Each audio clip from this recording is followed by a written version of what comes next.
നമസ്കാരം. എല്ലാവർക്കും സുഖം തന്നെയല്ലേ? ഹെവൻ ഓഫ് ഫുഡീസിലേക്ക് ഏവർക്കും സ്വാഗതം. നമുക്കിന്ന് വളരെ ടേസ്റ്റി ആയിട്ടുള്ള ഒരു കൊഴുക്കട്ട റെഡിയാക്കുന്നത് കണ്ടാലോ?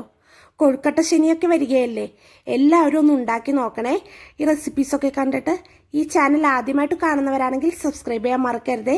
സബ്സ്ക്രൈബ് ചെയ്താൽ മാത്രം പോലെ തൊട്ടടുത്തുള്ള ബെല്ലൈക്കനും കൂടി പ്രസ് ചെയ്താലേ ഞാനിടുന്ന വീഡിയോസിൻ്റെ നോട്ടിഫിക്കേഷനൊക്കെ നിങ്ങൾക്ക് ലഭിക്കുകയുള്ളൂ. ഇഷ്ടമായെങ്കിൽ ലൈക്ക് ചെയ്യുക, ഷെയർ ചെയ്യുക.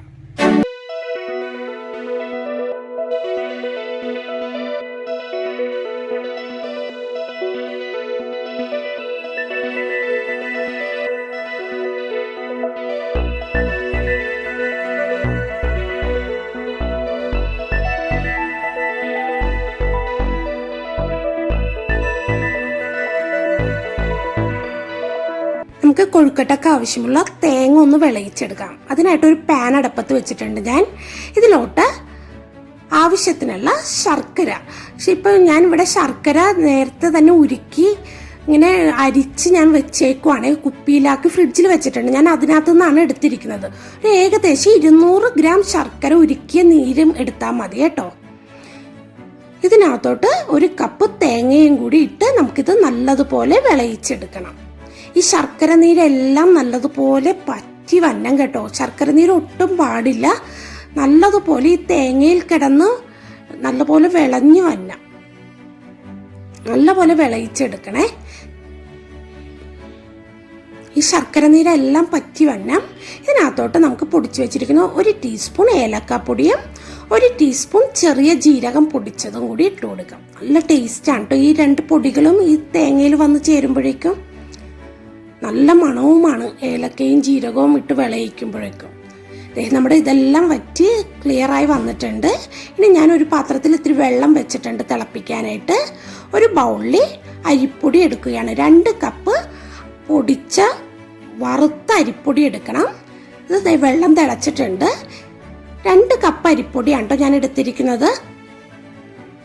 ഇതിനകത്തോട്ട് ആവശ്യത്തിനുള്ള ഉപ്പും കൂടി ഇട്ട് കൊടുക്കാം.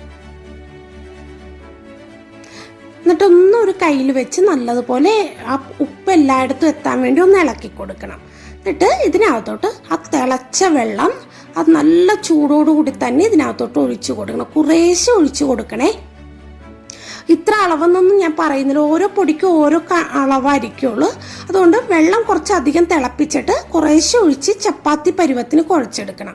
നമുക്ക് ആദ്യമേ ഈ കയ്യിൽ വെച്ച് തന്നെ ഒന്ന് കുഴച്ചെടുക്കാം. നല്ല ചൂടാണ് പൊടിക്ക്. എന്നിട്ട് ഒന്ന് കുഴച്ച് ഒരു പരുവത്തിലായതിനു ശേഷം കൈവച്ചൊന്ന് കുഴച്ചെടുത്താൽ മതി. ഇനി നമുക്ക് ചെറിയ ചെറിയ ഉരുളകളാക്കിയിട്ട് നമുക്ക് കൊഴുക്കട്ട റെഡിയാക്കാം. ഇത് കണ്ടോ, ഇങ്ങനെ ഒരു ചെറിയ ഉരുള എടുത്തിട്ട് നമുക്ക് ഈ തള്ളവരൽ വെച്ച് കുഴി ഹോളുണ്ടാക്കണം. എന്നിട്ട് ഇതിൻ്റെ അകത്തോട്ട് നമുക്ക് ഈ വിളയിച്ച തേങ്ങ വെച്ച് കൊടുക്കാം. എന്നിട്ട് സെൻറ്ററിൽ വെച്ചതിന് ശേഷം നല്ലപോലെ കവർ ചെയ്തെടുക്കണം. നല്ലതുപോലെ കവർ ചെയ്യണേ, അല്ലെങ്കിൽ ഈ ശർക്കര നീര് മുഴുവനും പോകും നമ്മുടെ ഇതിൻ്റെ ഉള്ളിൽ നിന്ന്. എന്നിട്ട് നല്ലതുപോലെ കൈവച്ച് ഉരുട്ടി ചെറിയൊരു ബോളാക്കി എടുക്കാം. ഞാനിവിടെ ചെറിയ ചെറിയ കൊഴുക്കട്ടകളാണ് കേട്ടോ ഉണ്ടാക്കുന്നത്. ഒരുപാട് വലുതായാലും കുട്ടികൾക്കൊക്കെ കഴിക്കാനൊരു ഇൻട്രസ്റ്റ് ഉണ്ടാവില്ല. ഒരു ചെറിയ ഉരുള എടുക്കുക ആദ്യമേ. ഇത്രയും മതി കേട്ടോ. എന്നിട്ട് നല്ലതുപോലെ കയ്യിൽ വെച്ച് ഉരുട്ടിയെടുക്കുക. ഇങ്ങനെ ഉരുട്ടിയതിന് ശേഷം നമുക്ക് ഈ തള്ള വിരലൊന്ന് വെള്ളത്തിൽ നനച്ചു കൊടുക്കണം. എന്നിട്ട് ഇങ്ങനെ നടുക്ക് ഇങ്ങനെ കുത്തി അരികിലെല്ലാം കനം കുറച്ചെടുക്കണേ. ഇങ്ങനെ കനം കുറച്ചെടുക്കാൻ ശ്രദ്ധിക്കണം കേട്ടോ, അരിക്ക് മുഴുവനും. എന്നിട്ട് ഇതിൻ്റെ ഉള്ളിലോട്ട് ഈ ശർക്കര തേങ്ങയും വിളയിച്ചത് നമുക്ക് വെച്ചു കൊടുക്കാം. അറിയാത്തവർക്ക് വേണ്ടിയാണ് ഇത്രയും ഡീറ്റെയിൽഡ് ആയിട്ട് ഞാൻ കാണിച്ചു കൊടുക്കുന്നത്. അറിയുന്നവർക്ക് അതൊരു ബോറിംഗ് ആയിട്ട് തോന്നാം, അതൊന്ന് ക്ഷമിക്കുക എല്ലാവരും. ആദ്യമായിട്ടൊക്കെ ഉണ്ടാക്കുന്നവർക്ക് മനസ്സിലാക്കാൻ വേണ്ടിയാണ് ഞാൻ ഇത്രയും ഡീറ്റെയിൽഡ് ആയിട്ട് പറയുന്നത്.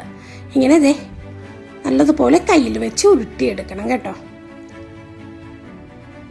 നല്ലൊരു ബോളായിട്ട് കിട്ടും.